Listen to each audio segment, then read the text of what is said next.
3h32, vamos falar de filosofia, não só de filosofia, vamos falar também de psicanálise, porque hoje nosso papo é razão, emoção e um pouco mais dessa dualidade humana, quem sabe, né? O professor Alex da Rosa já está aqui conosco, ele que é escritor, é doutor em filosofia e também psicanalista, vai falar com a gente sobre Freud, principalmente, eu acho que entra muito nessa jogada, né, professor? Boa tarde. Muito boa tarde, Marcos, muito boa tarde aos ouvintes, trazendo um tema hoje um pouquinho num subcampo da filosofia, né, com umas intersecções e parafraseando desde já nesse gênero, né, que foi o que motivou o nosso programa. Pois é, entre razões e emoções, a saída é fazer valer a pena? Essa é a chamada, né? Seria isso. Você que quer interagir conosco, manda mensagem pra gente. Você que tá me ouvindo, que quer interagir conosco, manda mensagem lá no nosso YouTube. A gente tem a nossa live. Pode perguntar, pode entrar na jogada aqui, porque diálogos é pra isso, é pra gente conversar. E também tem o WhatsApp da Rádio Cidade em Dia, 48 991 564777. Professor, vamos lá. O ser humano, ele pende mais para um lado ou para outro, mais para a razão ou para a emoção? A gente sempre vive nesse conflito? Então, esse tema, essa dualidade, ela é muito transversal na filosofia, né? E claro que quando a gente vai falar de psicanálise e de psicologia, ela vem também a partir de um contexto inicialmente filosófico e também médico, né? Então é um tema que vai ser trabalhado em diversos momentos e em diversas instâncias, né? Num primeiro momento, na filosofia, Platão coloca assim, a vida é como alguém que carrega uma biga com 2 cavalos. Um cavalo representa tudo aquilo que nós queremos e outro cavalo representa aquilo que nós devemos fazer. O cavalo da direita é arredio, faz apenas o que quer e não obedece quem manda. E o cavalo da esquerda é o cavalo que faz aquilo que o seu mestre diz. Então Platão diz que a vida é tentar guiar essa carruagem que é composta por 2 lados que não se conversam e não se entendem, e os nossos esforços vão ser conciliar essas nossas partes daquilo que nós queremos e as partes daquilo que nós sentimos que devemos. Então é um equilíbrio entre esses 2 cavalos. Eu sou sempre suspeito em relação à ideia de equilíbrio, né? Porque eu não acho que nós conseguimos, na verdade eu tenho certeza que nós não conseguimos equilibrar isso muito bem, mas é o que a gente tenta fazer, né? Na verdade as coisas se equilibram, ainda que não da maneira que nós gostaríamos, né? Mas conforme nós crescemos, o que acontece progressivamente é um estabelecimento do domínio da razão sobre os nossos sentimentos. A vida adulta nos obriga a isso, né? Quando você é criança e você quer jantar sorvete, você não se importa com o dia de amanhã, você quer jantar sorvete. E aí o adulto, obviamente, que não deixa, geralmente, né? Mas se você pudesse, você ia lá e jantava sorvete e que se lasque o resto. Agora o adulto, ele chega assim, não, eu tenho academia, eu tenho peso, eu tenho a balança, eu tenho, enfim, a glicose que eu não posso passar, N coisas. Então a razão, ela acaba vigorando um pouco mais nessa nossa limite do mundo, propriamente? Tem que ser, né? Tem que ser. A sociedade, ela só se erige a partir o Freud coloca, né? No Totem e Tabu, apesar de ser um livro bastante polêmico, assim, problematizável, é uma ideia básica de que a civilização se erige a partir da nossa renúncia institucional. Ou seja, nós passamos a nos organizar enquanto sociedade, enquanto coletividade, a partir do momento em que nós abrimos mão de coisas que nós queremos. Então a gente abre mão dessa individualidade extrema, vamos dizer assim, de deixar a nossa individualidade perpassar as nossas obrigações como sociedade, como cidadão? Antes de... não, sim, mas não nesses termos quando acontece para nós. O que acontece é que todos nós queremos ter os nossos desejos satisfeitos. Então toda essa ideia de coletividade, ela é posterior, porque ela precisa vir de uma renúncia. Eu tenho que abrir mão das coisas que eu quero, dos meus prazeres individuais, como colocou. Eu tenho que abrir mão, em certa medida, de mim mesmo, que é onde esse coletivo vai surgir. Então toda a ideia de sociedade, ela vai se formar a partir da renúncia das nossas vontades. Existe um caminho paralelo, né? Muito parecido entre a formação da sociedade e a formação de nós mesmos. Nós nos tornamos quem somos a partir do momento que nós vamos deixando de ter as coisas que nós queríamos. Tu me falou de vida adulta muito antes disso, né? Todo o processo de infância, adolescência e juventude. Olha só, quantos anos são precisos para que nós sejamos donos de nós mesmos. E mesmo assim, mesmo hoje, nós não somos completamente, porque tem dia que a gente vai lá e janta sorvete. Exato. Não, e tem dia que a gente não é dono de nós mesmos. Nosso chefe, ou o nosso cônjuge, ou outra pessoa da nossa vida vai nos dizer o que fazer. E nessa situação a gente tem que fazer por N motivos, a gente opta por fazer. Mas não chegar naquele desejo que a gente tem, né? Não jantar sorvete toda noite, por exemplo, gera sofrimento. E esse sofrimento faz parte, a gente aprende a lidar com ele. Quando que a emoção perpassa isso? Ela rompe essa barreira muitas vezes? Freud tem um princípio que ele chama de princípio do prazer, que é basicamente a ideia de que os nossos desejos não têm limites. A nossa vida é baseada em buscar ter os nossos prazeres satisfeitos de uma maneira irrestrita. Isso vai da infância até a nossa vida adulta. O que acontece é que com o passar do tempo nós vamos aprendendo e entendendo que esse nosso prazer ele não pode ser satisfeito de uma maneira irrestrita, que ele encontra um limite e esse limite vai ser o outro. A outra pessoa vai oferecer o limite daquilo que eu posso satisfazer o meu desejo. E aí é onde começa a entrar um caminhão de problemas. Porque entender que o meu prazer depende da autorização do outro é muito complicado. É muito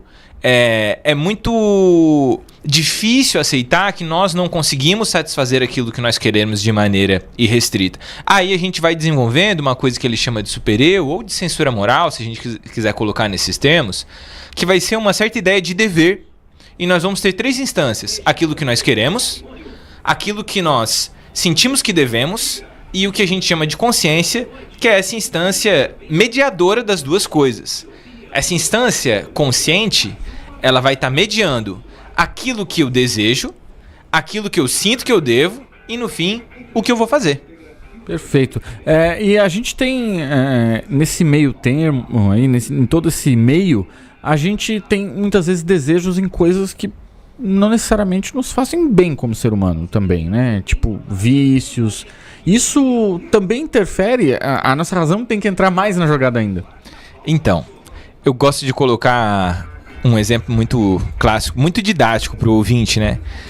Que é assim, se nós fôssemos 100% guiados pela razão, ninguém voltava com ex. E voltar com ex é uma grande constante na nossa história humana.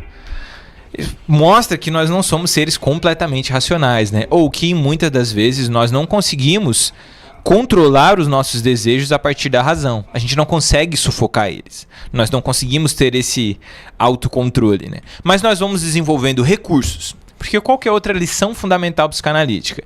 É de que tudo aquilo que a gente quer, tudo aquilo que a gente pensa, arranja um jeito de vir. Tudo aquilo que a gente pensa, quer e deseja, arranja um jeito de vir à tona. Aí a maneira pela qual isso vai vir à tona é que às vezes vai formar esse tipo de situação em que a gente acaba desejando coisas que não nos fazem bem. Por mais contraditório que pareça, essas coisas que nós desejamos e não nos fazem bem, elas são de alguma maneira uma forma de satisfazer aquilo que nós queremos. E esses desejos, eles são intrínsecos da natureza humana, no caso. A gente, como aí as bigas, a biga de Platão e os 2 cavalos, a gente não vive sem ceder a eles de vez em quando. Não tem como. Eles sempre ganham de nós. Essa é a lição psicanalítica interessante, né? Que é, os nossos desejos sempre vencem. O nosso trabalho é um trabalho um pouco de enxugar gelo. A gente fica tentando conter eles. Mas aquilo que nós queremos vai ser satisfeito de alguma maneira. O que acontece é que às vezes a gente desloca a satisfação daquilo, né? A gente chama de satisfação substitutiva. Existe um deslocamento. Já que eu não vou poder satisfazer aquele meu desejo da maneira que eu gostaria, eu vou arranjar algum substituto. Para que um substituto mais palatável, alguma coisa mais aceitável, talvez, para que eu consiga, bem no fundo, ter aquele meu desejo inicial satisfeito. Porque o nosso desejo sempre vence. Ele sempre vai aparecer. Daí muitas vezes entra a culpa nessa jogada também, porque muitas vezes a gente se sente culpado por ceder ao desejo. Esse ponto é um ponto muito interessante. Porque se a nossa tarefa é Se a nossa tarefa é conter aquilo que nós queremos, é uma tarefa ingrata. Então, toda vez que a gente falha em conseguir conter aquilo que nós queremos, nós sentimos culpa. Nós somos uma sociedade, assim, fundamentalmente culpada. Culpada, porque quando nós deixamos nossos desejos ser satisfeitos, eles geralmente vêm às custas do mundo, e quando a gente consegue controlar os nossos desejos, a gente fica infeliz porque não satisfez ele. Então, olha que posição ingrata. Deixa eu colocar um exemplo didático aí pro ouvinte, né? Pode parecer meio abstrato, mas é muito prático, tá? Você chega no sábado e você pensa assim, poxa, quero acordar às 7 da manhã, quero tomar um café com calma, quero limpar a minha casa, quero ainda dar uma trabalhadinha. Aí você vai e levanta 10h30 da manhã. Já não dá pra fazer mais nada que você se programou durante aquela manhã. E o que você queria, no sentido do dever, quero acordar às 7 da manhã. Mas o seu desejo não era isso. O seu desejo era dormir até meio-dia. Tanto é que você fez. Tanto é que você fez. E aí quando você cede ao seu desejo, que é, quero ficar aqui dormindo na cama, você se sente culpado, porque você falhou em conter o seu desejo, que era, eu deveria ter levantado cedo. Olha que contradição. Não fica satisfeito em ter conseguido dormir até mais tarde, coisa que não dá pra fazer geralmente. Mas a sociedade também coloca essas barreiras de culpa. A gente tem essa culpa também por meio da nossa cultura. Sim, sim. Nós somos uma sociedade muito cristianizada, né? Então, uma das grandes influências do pensamento cristão vai ser essa noção de culpa, essa noção de dever. Veja bem, conforme nós expandimos a noção de dever um para o outro, a gente vai aumentando a nossa incapacidade de cumprir com aquele dever. Quanto mais deveres eu coloco na minha relação com o outro, quanto mais eu te encho de coisas que tu deveria fazer, mais eu vou ficar frustrado, porque tu não vai fazer aquilo. Tu não vai corresponder àquilo. E nós saturamos as nossas relações, né? Especialmente familiares, né? Principalmente a partir da ideia de um amor incondicional. A gente diz que existe uma ideia de amor incondicional que deve suportar tudo, deve praticar tudo, deve perdoar tudo. E quando eu saturo isso, não existe correspondência que vai ser suficiente. Então eu sempre vou estar falhando com alguém. Sim, até porque a gente não consegue fazer isso. Amar incondicionalmente, perdoar tudo. E ser perfeito, inclusive, para não ter que ter perdão do outro também. Então é impossível corresponder a esse amor perfeito. Por isso que a culpa é um sentimento que nos acompanha tanto, né? Falando em culpa, e você falou sobre a questão de voltar pro ex lá no começo, né? A gente tem uma interação aqui, a Érica Gomes fala conosco, voltar com o ex está para a condição humana como o psicanalista está para perguntar por quê? Depois que o paciente traz uma crença própria, é inevitável. Uhum. Então, o paciente, né? O psicanalista pergunta por que depois que o paciente traz uma crença própria. Então, é inevitável voltar com ex? Ou é inevitável trazer o porquê quando se traz uma crença própria? Não. Depende muito da disposição de espírito de quem faz cada uma dessas atitudes, né? É claro, o filósofo ou o psicanalista, ele vai estar muito inclinado a descobrir a origem de certas coisas, né? E o porquê é a ferramenta que vai te oferecer isso. Agora, a ideia de voltar com ex, né? Geralmente, ela envolve uma certa satisfação de um desejo, né? Que é guiado por uma ideia. É claro que a gente, como já falei antes, a gente se engana muito, né? Então, a gente sempre vai buscar algum pensamento que justifique aquilo que a gente quer fazer. Então, você vai achar, tal pessoa vai mudar, isso justifica a minha volta. Assim, quando você quer comprar alguma coisa, você precisa arranjar alguma ideia de utilidade daquele objeto comprado, para não dizer só que você quis aquilo. Olha como a gente, em geral, precisa justificar os nossos desejos, né? A gente precisa prestar contas à nossa consciência. É um cavalo falando pro outro porque que tem que ir para aquele lado, né? Exatamente lá isso. Na biga do Platão. A gente é um ser contraditório nesse sentido, né? Nos dois cavalos e em todo esse sentimento de culpa, né? Mas a gente consegue, então, fazer esse joguete para atender os nossos desejos? Não tem uma hora que a gente simplesmente sente e que se lasca a razão? Tem bastante vezes. Normalmente a gente pede um iFood nesse momento, a gente manda mensagem volta pra ele. Manda mensagem pra quem não deve, pede demissão. É um momento em que a emoção fala mais alto, né? Afinal, essa é a beleza de ser humano, né? Por isso que eu gosto muito de pensar a nós mesmos como seres contraditórios. Eu acho isso muito mais honesto do que geralmente a gente chama de hipócrita. A gente vive acusando uns aos outros de hipócritas, de falsos. Mas não, nós somos contraditórios. Porque ora Um lado leva melhor, ora, outro lado leva melhor. Raul, eu prefiro ser essa metamorfose ambulante do que ter aquela velha opinião formada sobre tudo. E tá tudo bem, né? Tá tudo bem. Mudar faz parte da vida, né? Se a gente não mudasse, a gente seria o bebê ainda, né? Então, tem isso.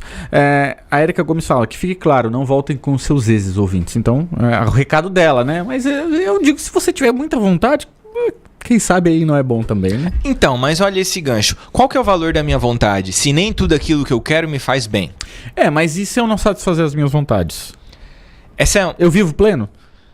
Não, viver pleno tá fora de cogitação. Em qualquer situação. Em qualquer situação não se vive pleno. Mas olha que interessante esse cenário, né? A psicanálise sugere que aquilo que a gente procura nas nossas relações afetivas são ausências nossas. Então a gente vai ter aquela frase do Lacan, que é o sucessor do Freud, de que amar é dar para aquilo que não temos para alguém que não quer.